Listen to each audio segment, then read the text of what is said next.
വിശുദ്ധ വെൻസെസ്ലാവൂസ് ഏതാണ്ട് 907 ബൊഹേമിയയിലെ പ്രേഗ് എന്ന സ്ഥലത്താണ് വിശുദ്ധ വെൻസെസ്ലാവൂസ് ജനിച്ചത്. വിശുദ്ധൻ്റെ ചെറുപ്പകാലത്ത് തന്നെ അദ്ദേഹത്തിൻ്റെ പിതാവ് ഒരു യുദ്ധത്തിൽ കൊല്ലപ്പെട്ടു. അതോടെ രാജ്യത്തിൻ്റെ ഭരണം അദ്ദേഹത്തിൻ്റെ അമ്മയുടെ കൈകളിൽ എത്തിച്ചേർന്നു. തൻ്റെ അമ്മൂമ്മയും വിശുദ്ധയുമായ ലുഡ്വില്ല വഴിയാണ് അദ്ദേഹത്തിന് വിദ്യാഭ്യാസം ലഭിച്ചത്. ഒരു നല്ല ക്രിസ്ത്യാനി മാത്രമല്ല, ഒരു നല്ല ഭരണകർത്താവായിരിക്കുവാനും വിശുദ്ധ അദ്ദേഹത്തെ പഠിപ്പിച്ചു. വെൻസെസ്ലാവൂസ് രാജ്യഭരണം ഏറ്റെടുക്കുന്നതിന് മുമ്പ് തന്നെ വിഗ്രഹ ആരാധകരായ മറ്റ് പ്രഭുക്കൾ അമ്മൂമ്മയെ വധിച്ചെങ്കിലും അഗാധവും ശക്തവുമായ ഒരു ക്രിസ്തീയ വിശ്വാസം അദ്ദേഹത്തിൽ ഉളവാക്കുവാൻ അവർക്ക് കഴിഞ്ഞിരുന്നു. പിതാവിൻ്റെ സിംഹാസനത്തിൽ അവരോധിതനാകുമ്പോൾ വെൻസെസ്ലാവൂസിന് 18 വയസ്സായിരുന്നു.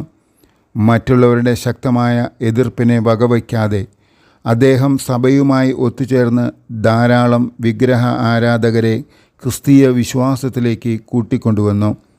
അനുകമ്പയിലൂന്നിയ ക്രിസ്തീയ ജീവിതത്തിൻ്റെ ഒരു നല്ല മാതൃക നൽകിയതുവഴി അദ്ദേഹത്തിൻ്റെ ജനങ്ങൾക്കിടയിൽ ബൊഹേമിയയിലെ നല്ല രാജാവ് എന്ന പേരിൽ അറിയപ്പെട്ടു.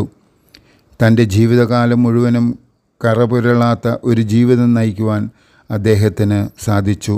നാടുവാഴിയായിരുന്നതിനാൽ അദ്ദേഹം തൻ്റെ പ്രജകളായ അനാഥരോടും വിധവകളോടും പാവപ്പെട്ടവരോടും കാരുണ്യമുള്ള ഒരു പിതാവിനെ പോലെ ആയിരുന്നു പെരുമാറിയിരുന്നത്. തൻ്റെ സ്വന്തം ചുമലിൽ വിറക് ചുമന്ന് പാവപ്പെട്ടവരുടെ വീടുകളിൽ അദ്ദേഹം വിറക് എത്തിക്കുമായിരുന്നു. തടവ് പുള്ളികളെ മോചിപ്പിക്കുക, തടവറകളിൽ പീഡനം അനുഭവിക്കുന്നവരെ സന്ദർശിക്കുക എന്നിങ്ങനെ പല നല്ല പ്രവൃത്തികളും അദ്ദേഹം ചെയ്തിരുന്നു. ക്രിസ്തീയ പുരോഹിതന്മാരോട് വളരെയേറെ ബഹുമാനം അദ്ദേഹം പുലർത്തിയിരുന്നു.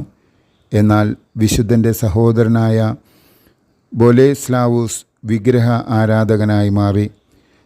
929 സെപ്റ്റംബർ 28 വെൻസെസ്ലാവൂസ് വിശുദ്ധ കുർബാനയ്ക്കായി പോകുന്ന വഴി പള്ളിയുടെ പടിവാതിൽക്കൽ വെച്ച് ബൊലെസ്ലാവൂസ് വിശുദ്ധനെ പുറകിൽ നിന്ന് ഇടിച്ചു വീഴ്ത്തി.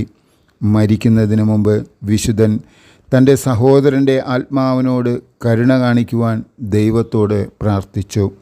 രാഷ്ട്രീയ കാരണങ്ങൾ മൂലമാണ് വിശുദ്ധൻ കൊല്ലപ്പെട്ടതെങ്കിലും വിശ്വാസത്തോട് ബന്ധപ്പെട്ട വഴക്കാണ് ഇതിനുള്ള മൂലകാരണമെന്നതിനാൽ സഭയുടെ രക്തസാക്ഷികൾക്കിടയിലാണ് വിശുദ്ധൻ്റെ സ്ഥാനം.